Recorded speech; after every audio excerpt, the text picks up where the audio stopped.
বিসমিল্লাহির রহমানির রহিম। আসসালামু আলাইকুম। দেশ এবং দেশের বাইরে যে যেখান থেকে আজকে আমার ভিডিওটি দেখছেন, আশা করি আল্লাহর রহমতে সবাই ভালো আছেন। আলহামদুলিল্লাহ, আমরাও ভালো আছি।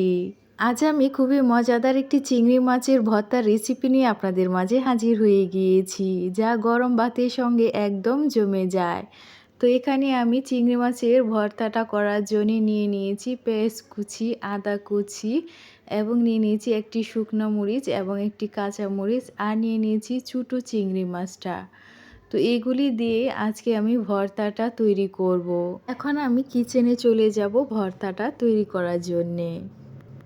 তো চুলাতে আমি একটি ফ্রাই প্যান বসিয়ে দিয়েছি। এখন এর মধ্যে দিয়ে দিচ্ছি সরিষার তেল।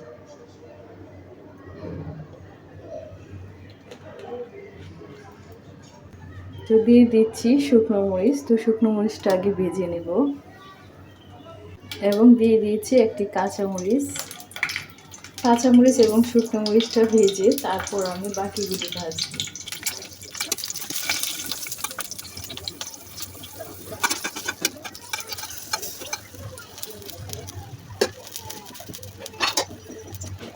তো শুকনো মরিচ এবং কাঁচামরিচটা ভাজা হয়ে গিয়েছে। এখন আমি চুলা থেকে নামিয়ে নিচ্ছি। এখন আমি দিয়ে দিচ্ছি পেঁয়াজ কুচি এবং দিয়ে দিচ্ছি আদা কুচি। পেঁয়াজ এবং আদাটা দিয়ে হালকা পরিমাণের ভেজে নেব, তাতে করে পেঁয়াজ এবং আদার ঘ্রাণটা ভালো থাকবে। তো এর মধ্যে দেখতে পাচ্ছেন পেঁয়াজ এবং আদাটা আমি ভেজে নিয়েছি। এখন আমি একটি প্লেটে পেঁয়াজ এবং আদাটাকে উঠিয়ে নিচ্ছি। মধ্যে চিংড়ি মাছগুলি দিয়ে দিচ্ছি।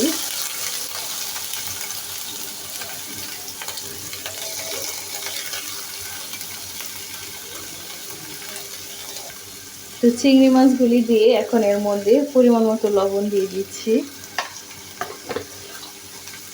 আর দিয়ে দিচ্ছি সামান্য পরিমাণ হলুদের গুঁড়ো।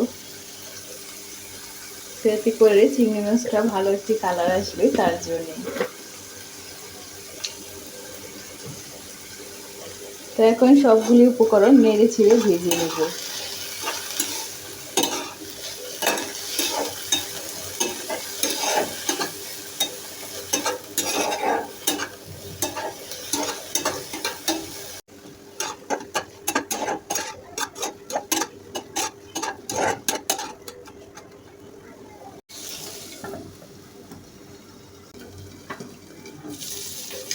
তো চিংড়ি মাছটা ভাজা হয়ে গিয়েছে। এখন আমি চুলা থেকে নামিয়ে চিংড়ি মাছটাকে বেটে নেব।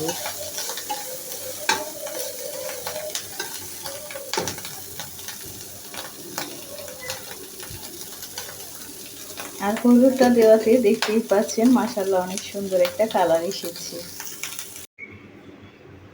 তো এখানে আমি সবগুলি উপকরণ ভেজে নিয়েছি।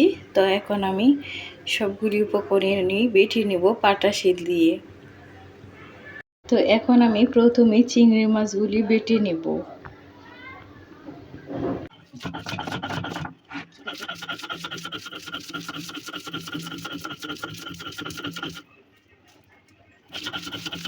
তো চিংড়ি মাছটা বাটা হয়ে গিয়েছে। এখন আমি শুকনো মরিচ এবং কাঁচা মরিচটা বেটে নেব।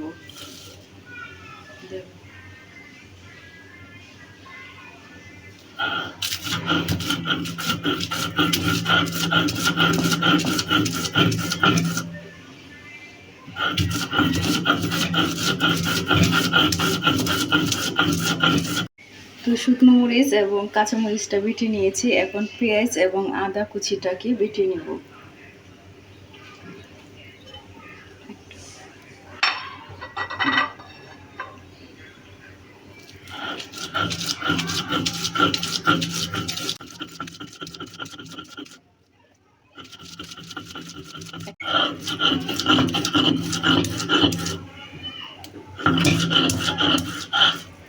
তো সবগুলি উপকরণ বেটে নিয়েছি। এখন ভালোভাবে হাত দিয়ে মিশিয়ে নেব।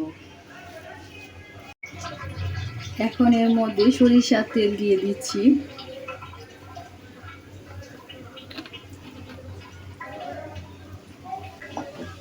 তো সরিষার তেলটা দিয়ে ভালোভাবে সবগুলি উপকরণ মিশিয়ে নিচ্ছি।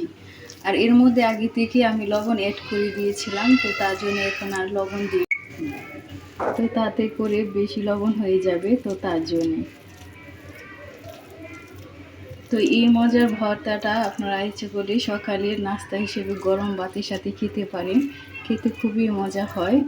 তো এই ভর্তা রেসিপিটা যদি আপনাদের কাছে সামান্যতম পরিমাণের ভালো লেগে থাকে তাহলে প্লিজ একটি লাইক এবং সাবস্ক্রাইব করবেন, আর কমেন্ট বক্সে অবশ্যই আপনাদের মূল্যবান মতামতটি জানিয়ে আমার পাশেই থাকবেন। তৈরি হয়ে গিয়েছে খুবই মজাদার এবং লোভনীয় চিংড়ি মাছের ভর্তা।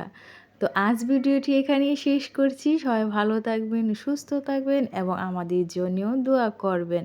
আল্লাহ হাফেজ।